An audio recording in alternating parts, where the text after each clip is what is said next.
Howdy. Welcome back to Dion Talk. Hopefully now the howdy makes a little more sense. The purpose of my content is to help the average individual learn that you can reach financial freedom in 10 years or less, even if you're not starting from the best position. One of the things that trips people up a lot when it comes to financial freedom is taxes. A lot of people focus on retirement accounts, thinking, when I reach retirement age, I want to have money that I didn't pay taxes on or that I paid less taxes on. And I actually have a couple of videos on my channel where I talk about the main reasons I don't like retirement accounts. An example is, even if you have a retirement account where you put money in and it's not taxed, when you take the money out, that is then earned income, which is pretty much the highest taxed income that you can have. And you're also hoping that in the future, taxes are less. Have you met government? I don't think taxes are going to be less. You're also hoping that you retire in a lower tax bracket, which means you're hoping to retire broke. Not the best form of hopium to live on. So for me, when it comes to tax benefits, I like real estate. I'm going to talk for a minute about how taxes impact my investing decisions. Sometimes people will say, I want to buy an investment because of the tax benefits. And to me, that's a mistake. When you make an investment, you want to take advantage of the tax benefits, but you don't want to make a decision to get the tax break. Like saying, I want to have a mortgage, so I'm paying interest so that I have interest as a write-off in my taxes. You're going to pay more in interest than you would receive back on your tax deduction. So that's not a reason to get a mortgage to have interest as a deduction on your tax returns. But if you have a mortgage, you definitely want to take advantage of having interest as a write-off on your tax returns. Do you see the difference? We don't want to let the tax tail wag the dog. I've heard that sentence several times. Never understood it until probably the last 10 years or so. One of my favorite questions that comes up a lot when it comes to taxes, especially in the BiggerPockets forums or in the Facebook groups like Real Estate Rookie or the official BiggerPockets Facebook group. I need to get my LLC set up so I can take advantage of the tax benefits. And while I am not making an LLC video on whether you should have one or you shouldn't have one yet, because it's going to be a rant, there are times where it makes sense to have an LLC. If you have partners, it protects you from someone else's mistakes. If you need commercial lending or hard money, lenders are going to usually require that you have an LLC, so it makes sense. There are times it makes sense. Tax benefits and asset protection are not reasons to have an LLC. There are absolutely no tax benefits to having an LLC. The IRS actually calls LLCs a disregarded entity, so it has no impact. There are other things you can look at for tax benefits, like having a trust, generally to protect your heirs more so than yourself. And there are some things that if you're running other things in addition to your rentals, like property management, if you're managing somebody else's property, where your tax professional will let you know if you want to have an LLC or not, or an S Corp or a C Corp, or which one fits your specific situation. I have a couple of LLCs. I run a truck driving school that's in an LLC. I have a nonprofit that's in an LLC. My rentals are not in an LLC because of all of the problems that creates. So we've got that out of the way. We're not going to get an LLC for tax benefits because there are none. We get to take the same write-offs as a sole proprietor as we would with an LLC because it's a pass-through income. Generally, rental income is taxed as earned income. So it's scaled. If you have a W-2 and you make a certain amount, it's taxed as you make more. That higher bracket is taxed more. And the IRS has it literally spelt out. The more money you make, the higher the percentage goes. And then some states have an income tax. So your rental income will generally fall into that same categories. There are some things that are a bit different. If you have a W-2 job and you make $100,000, the IRS is going to take out the amount of tax that you owe based on the brackets that it took to get up to $100,000. If you have $100,000 of income from rental properties, you get to pay your expenses and then be taxed on what's left. And this is just on the write-offs portion. There's actually depreciation, which we're going to cover tonight too. But you get to write off things that you were probably saying, in some cases, going to do anyway. If you have a property manager to manage your rentals, that is a tax deduction. That expense comes off of the money that you brought in from rents before you pay your taxes.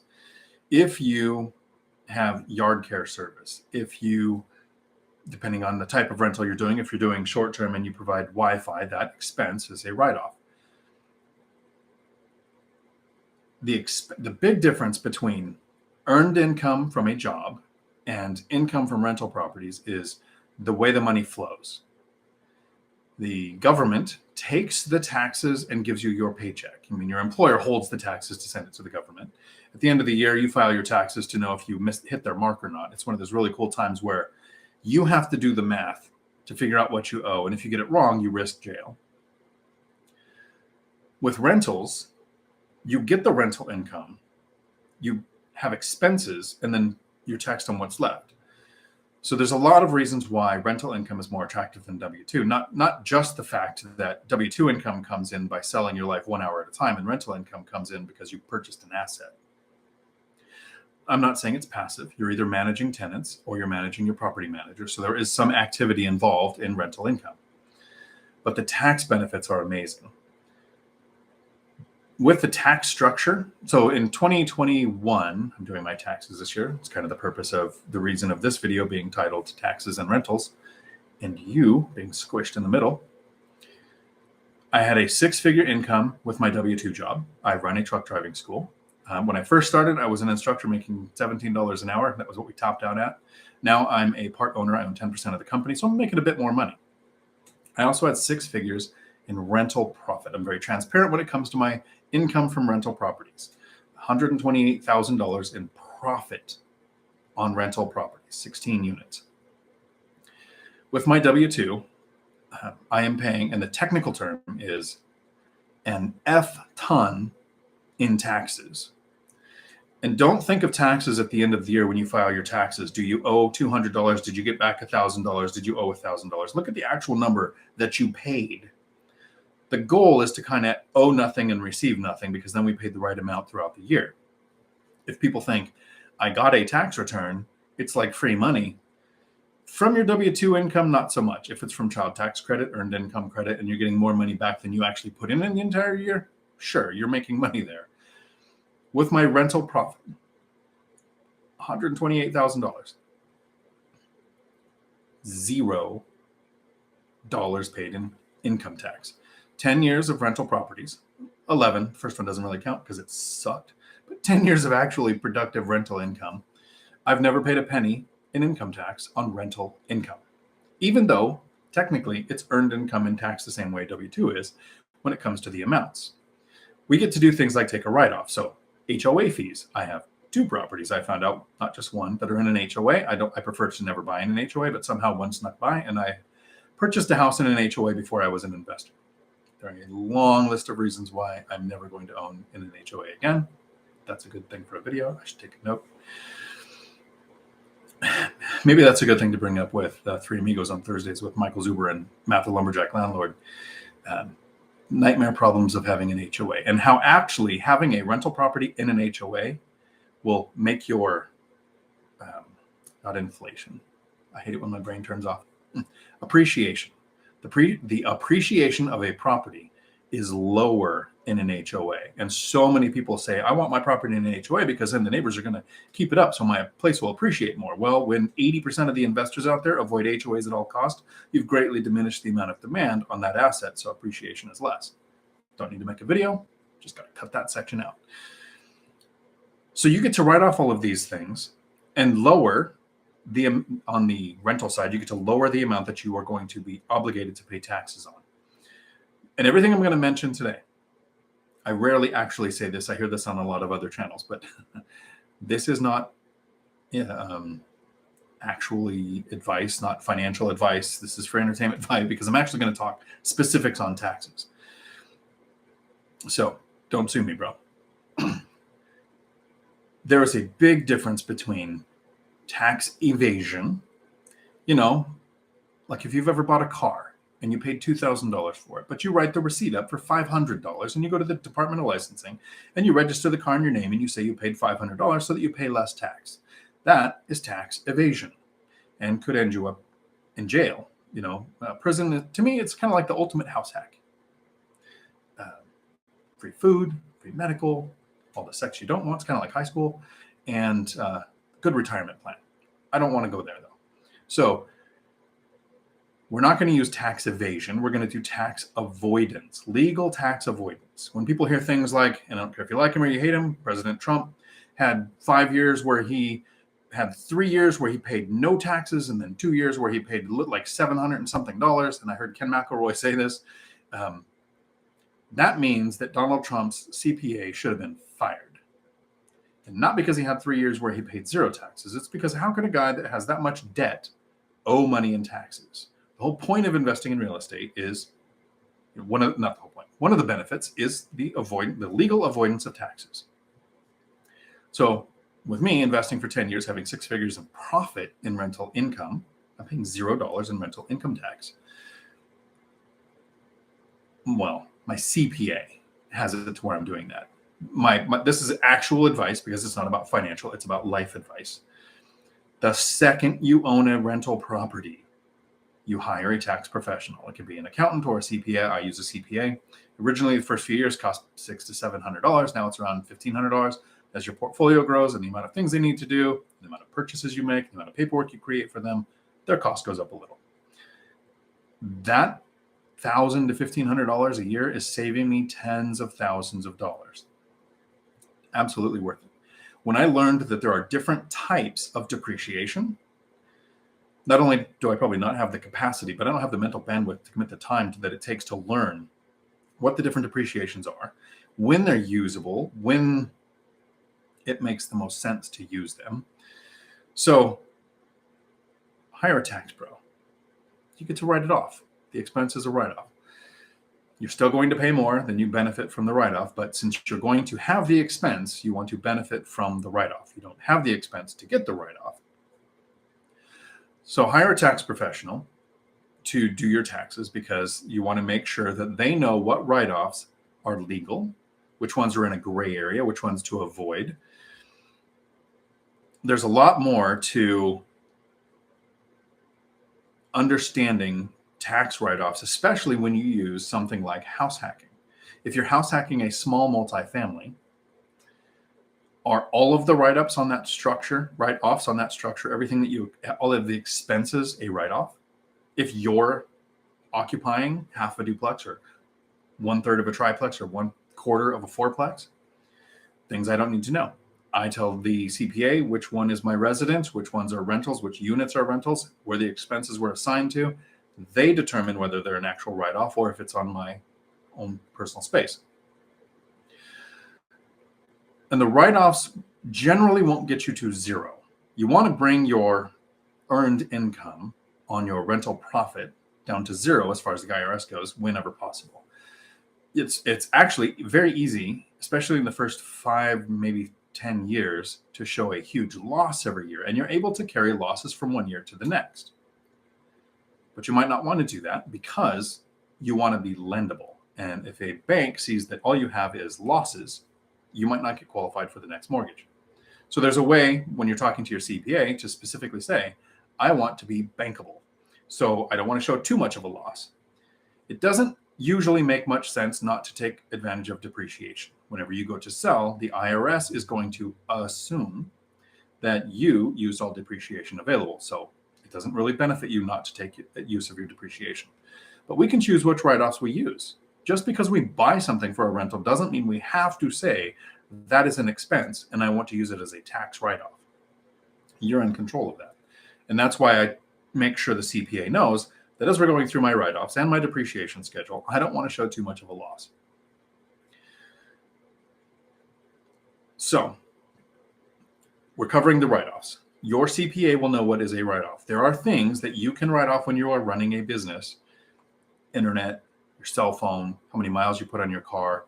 If you purchased a car specifically just for your rentals, that car could be a write-off. Check with your CPA or your tax professional based on your situation. If you have one rental and it might not require an entire car just to manage that one rental, probably not going to get that as a write-off. But how many miles did you drive associated with that rental? And that could be to get parts, to do tours of the property. Your CPA will know what is applicable, and what is not. Another reason why you want a tax pro is because I'm wanting to spend the time and energy it takes to find the next deal, to understand the area average rents, to know how to calculate yield, to be buying the next property. Taxes, to me, are an afterthought when it comes to the minutia, the nuances of it. It's not an afterthought when I'm looking at buying rentals. Why am I buying a rental? There are other investing things. I can start and grow a business. I can invest in stocks. I can invest in crypto. I can invest in real estate. I have choices. Taxes are one of the top few reasons why I chose real estate as my investing strategy. There's a few other ones. I can't house hack stocks. I've asked. Jeff won't let me stay in an Amazon terminal. So I can house hack in real estate. You get the tax benefits. It's easier to build cash flow now. I have more control. There's like a long list of reasons why rentals are the way I chose. So we let the tax professional determine what is a write-off and what is not a write-off as far as your expenses go. Then, and there's things you might not think about. I took a couple notes. HOA, condo fees. If you're covering utilities, or if you're paying for pest control, those are write-offs associated with a rental. If you pay an attorney, and I had my tax pro explain it to me this time, I retain an attorney, giving them somewhere, but one time it was $1,000, one time it was $15. Basically, that attorney now works for you for when you need them, kind of in your pocket, so that when you need an eviction, you're going to use that money to cover the cost of the eviction.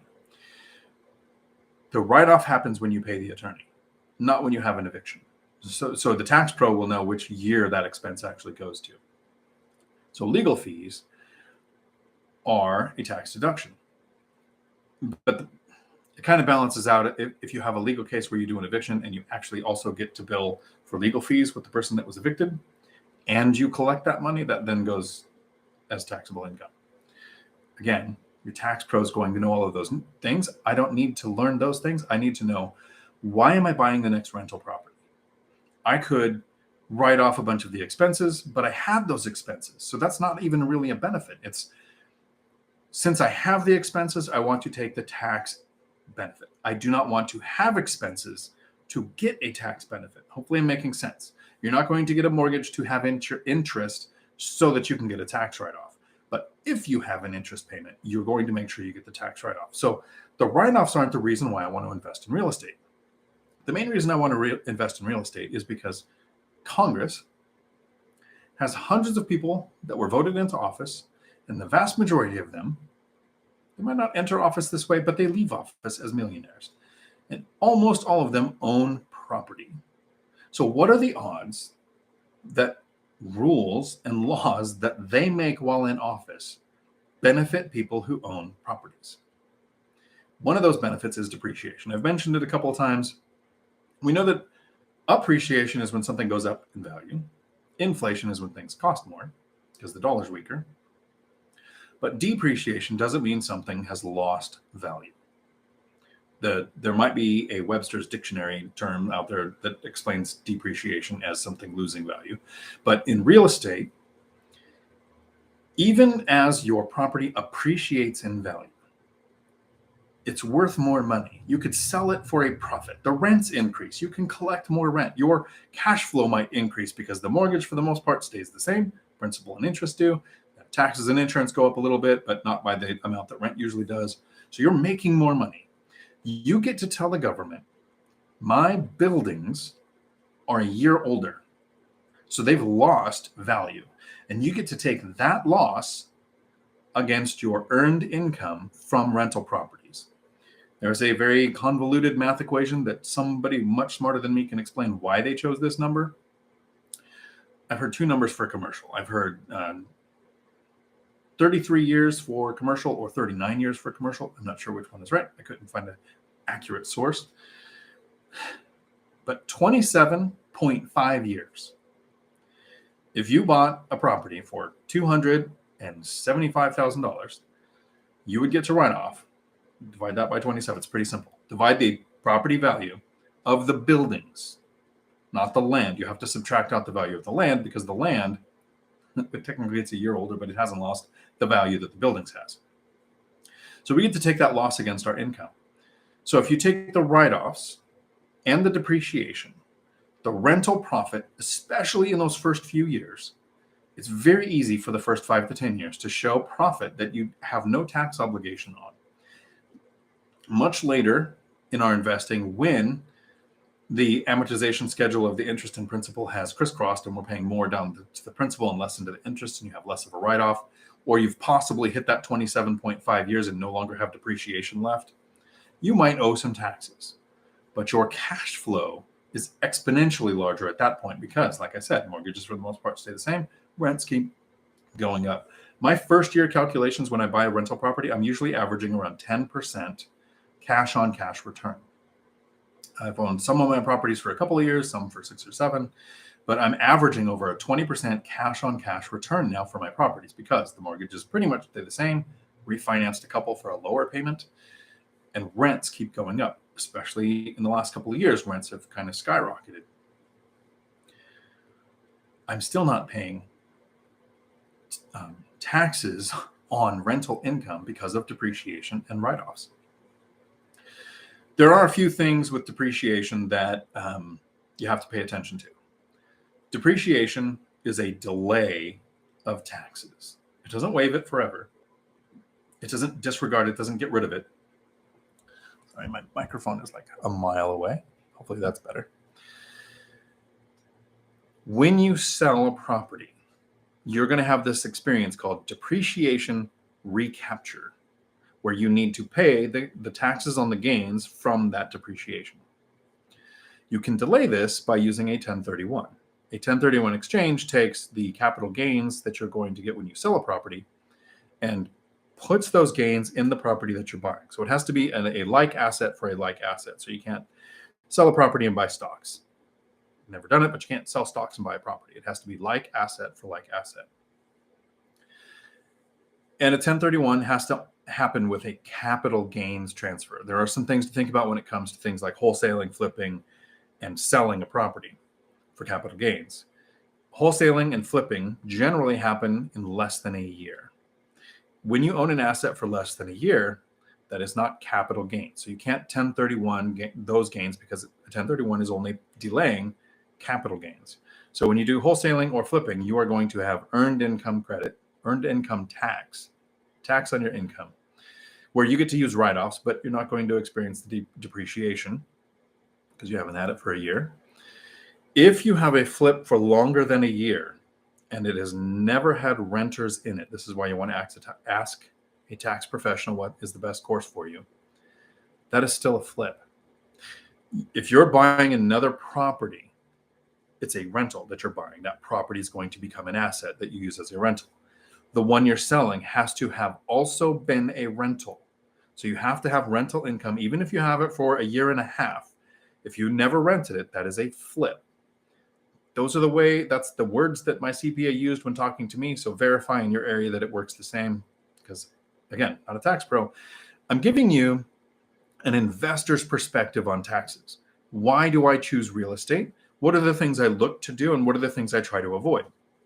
I'm not giving you a CPA's advice on taxes or a CPA's knowledge.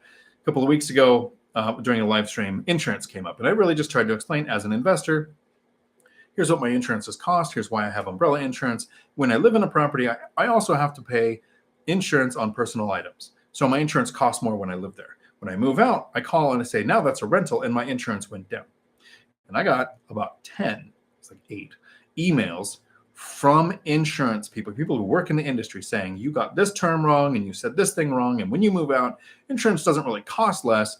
It costs more because it's a rental, but you're not insuring your personal things. So only your bill went down. And I'm saying, like, I'm the investor. My bill went down. That's what I was saying. I wasn't trying to say how the industry works.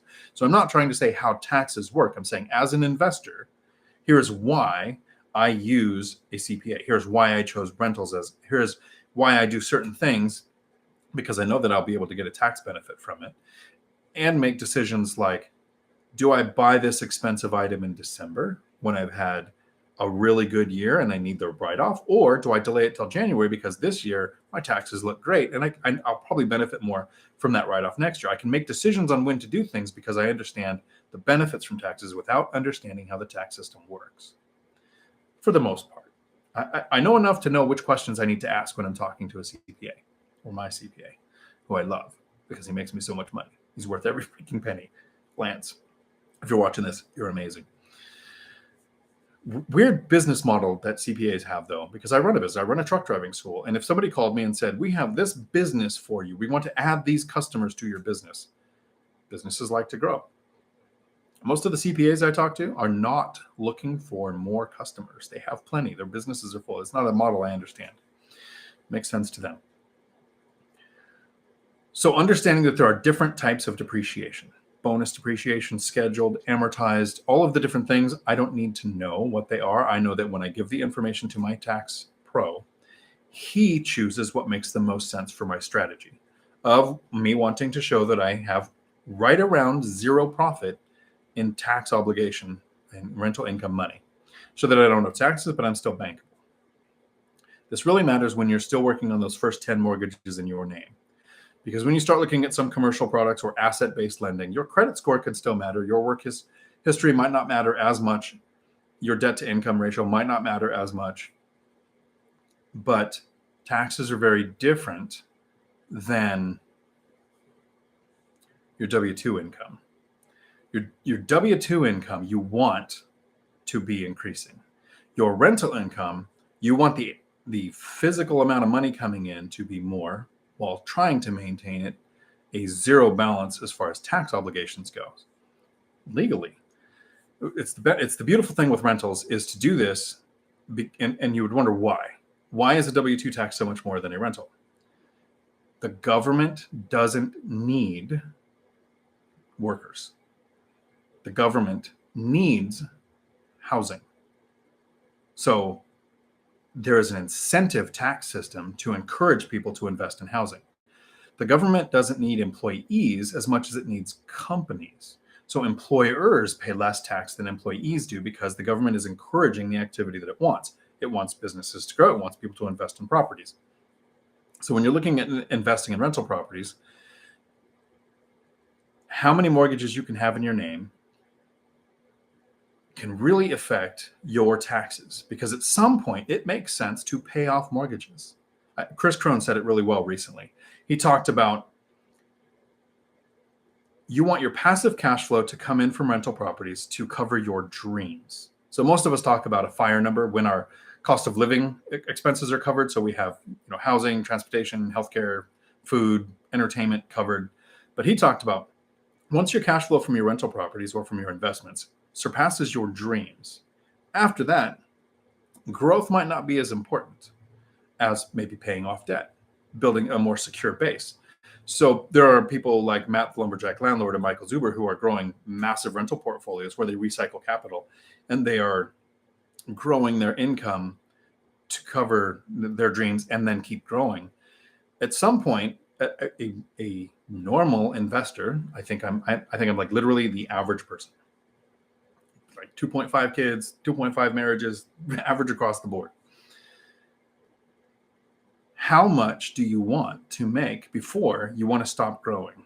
How much passive income every month is enough? And I don't mean enough to cover your expenses. I mean, for me, financial freedom happened at around $2,700 a month while I didn't have a mortgage because I was house hacking. Financial independence happened where work was optional. Passive cash flow starts to pass the 10,000 mark. What point is enough to where now, instead of adding properties and putting my money to its best job, does it make sense to pay off a property? As you pay off properties, you are going to not have that interest payment because you might then start to have tax obligations. You are still paying more in interest than you are going to benefit from. So it doesn't make sense to get a mortgage to have a tax benefit when it comes to interest as a write-off. But sometimes it makes sense to buy a property to reset and start over a depreciation cycle on a new building or set of buildings. That starts at 27.5 years again on that new property.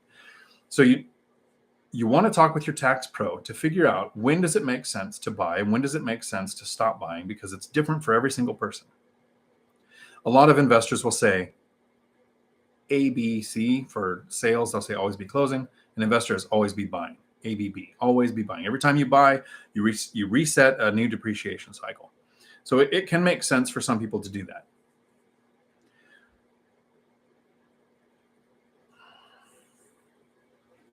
I'm almost wrapping up on taxes here. I want to get to the questions. So I talked a little bit about a 1031 exchange. That is where you take the capital gains from the sale of one property and you delay paying taxes by buying another property that is the same value or more. Probably it has to be the same or more value. So like $1 more in value. If you're selling one property, you can buy 2 or 3 properties where the aggregate value is more than the one that you sold in order to take advantage of the 1031. There are some things like this is nuanced. You can do a reverse 1031 exchange where you buy a property and then you sell a property and you use those funds as a tax. You get the tax write-off from buying that first property. Changes the timeline. The 1031 exchange has a very strict timeline.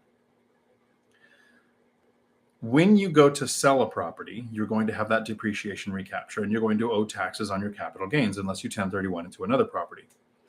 When you pass away, there's a thing called the stepped up tax system, which up to a certain value, which changes depending on who's in office, you can reset the depreciation value on the properties to the people who inherit the properties. That is one way to use the tax system to where you basically, you destroy the myth that the only thing certain in life is death and taxes. Well, you delayed those taxes to the point of your death, so you didn't ever pay those.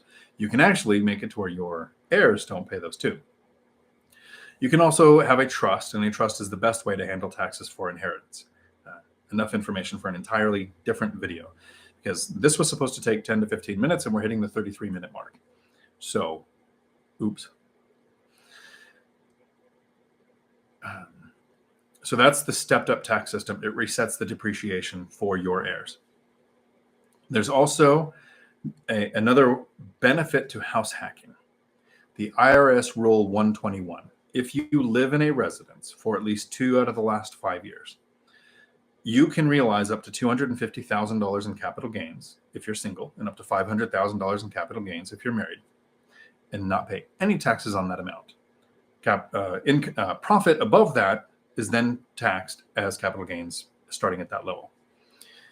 So there are people who, like Mindy Jensen, she does what's called a live-in flip. She moves into a property, so she's going to flip it, which means you found one that needs work, so you do the work to fix it. So she's basically living in a construction zone. You keep it for 2 years, and after the 2-year mark, you sell that property. She's married, so she can realize up to $500,000 in capital gains tax-free. Rinse, repeat. You can only do this once every 2 years. So in a 5-year period, you could technically do it twice. And you have to have lived in it 2 years of the last 5. Talk to your CPA when you go, if you're looking at selling a property, to make sure that under the current, whoever's in office, everything is going to work the same.